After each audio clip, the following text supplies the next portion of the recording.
Bonjour à toutes et à tous, aujourd'hui nous allons vous présenter dans cette vidéo comment bien réussir le TP numéro 2 du semestre 2 en système électronique et plus particulièrement les parties sur les comparateurs à seuil.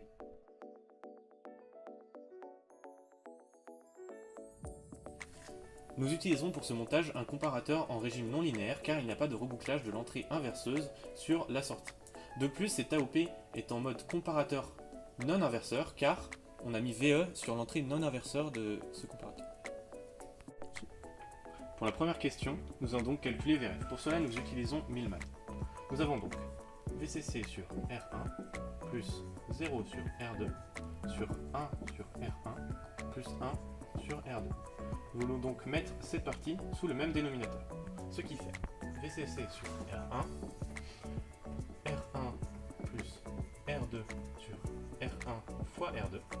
Nous retournons donc la fraction afin d'avoir VCC fois R1 fois R2 sur R1 fois R1 plus R2.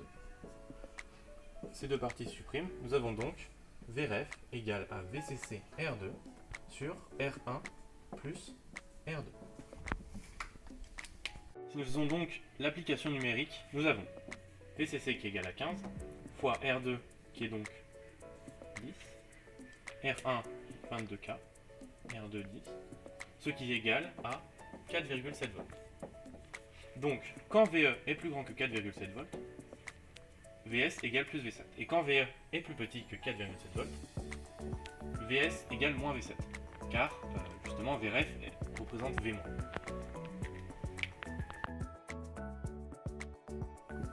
Nous allons utiliser ce second montage afin de pouvoir piloter la LED. De ce fait, nous utilisons la loi des mailles afin d'écrire cette équation. Nous la retournons pour avoir R4 I4 égale VS moins VLED, et ainsi R4 égale à VS moins VLED sur I4. Passons maintenant à l'application numérique. Nous savons que I4 est égal à ILED. Or, d'après la datasheet, ILED doit être plus petite ou égale à 20 mA. De ce fait, nous pouvons écrire R4 plus grand ou égal à VS moins VLED sur ILED.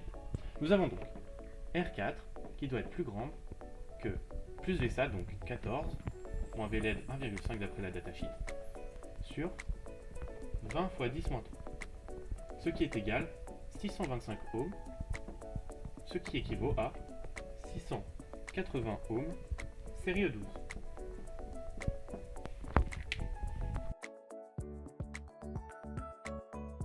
Nous passons donc à la partie 3 du TP. Grâce à un transistor, nous pouvons piloter la LED. De ce fait, nous prenons hypothèse transistor saturé, passant saturé. Et nous avons, grâce à une loi des mailles, VCC moins R4I4 moins VLED moins VCE égale 0. VCE égale 0 car le transistor est en mode passant saturé. De plus, I4 égale ILED doit être plus petit ou égal à 20 mA. Ce qui fait donc R4 qui doit être plus grande ou égale à 625 ohms, ce qui fait 680 ohms en série E12. Nous prenons donc maintenant le transistor en état bloqué. Nous avons donc VBE qui est égal à 0,7 volts. Donc, IB, d'après le TD, IB est égal à K fois ICSAT sur bêta. K étant égal à 4 et bêta 100, ça fait 4 fois 20 fois 10 moins 3 sur 100.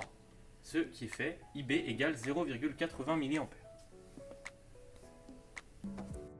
Nous faisons donc une loi des mailles afin de calculer R3. Nous avons donc VS moins R3 IB moins VBE qui est égal à 0. R3 est donc égal à VS moins VBE sur IB, ce qui fait 14 moins 0,7 sur 0,80 fois 10 moins 3. R3 est donc égal à 16,6 kΩ, ce qui équivaut à 15 kΩ série E12. De plus, la LED est donc pilotée lorsque plus VSAT, que VS égale plus VSAT, donc que VE est plus grand ou égal à 4,7 volts. Maintenant que vous savez tout sur la partie théorique, passons au montage. Voici donc les composants utilisés ainsi que le montage. Veillez bien à utiliser le transistor 2N2219 ainsi que l'AOP TL081. Pour commencer, veillez à bien alimenter l'AOP en plus 15 et moins 15 dans les sorties respectivement 4 et 7.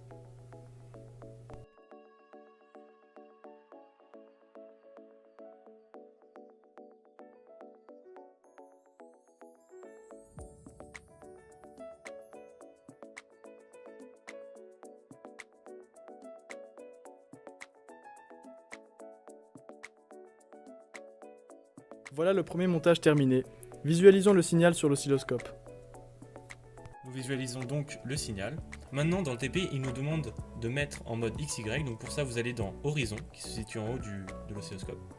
Mode de temps, vous mettez en XY. Et voilà.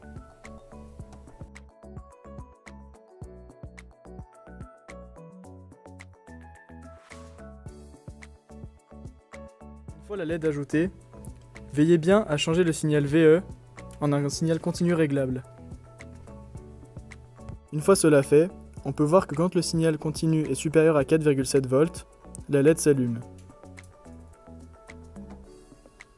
Sur l'oscilloscope, nous pouvons donc voir que VS est égal à 11,3 volts, ce qui n'est pas normal car il devrait être égal à plus VSAT.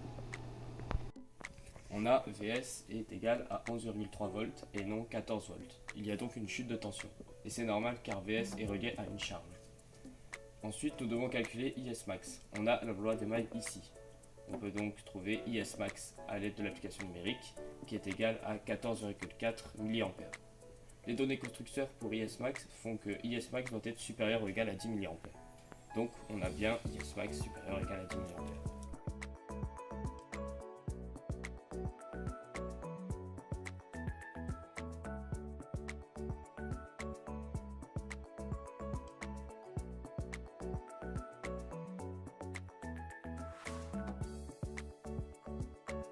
Et voilà, le montage est terminé. Nous pouvons observer qu'il fonctionne avec le même signal continu que dans la partie 1, mais cette fois, la LED est tout le temps alimentée avec un courant de 20 mA ou plus grâce au transistor.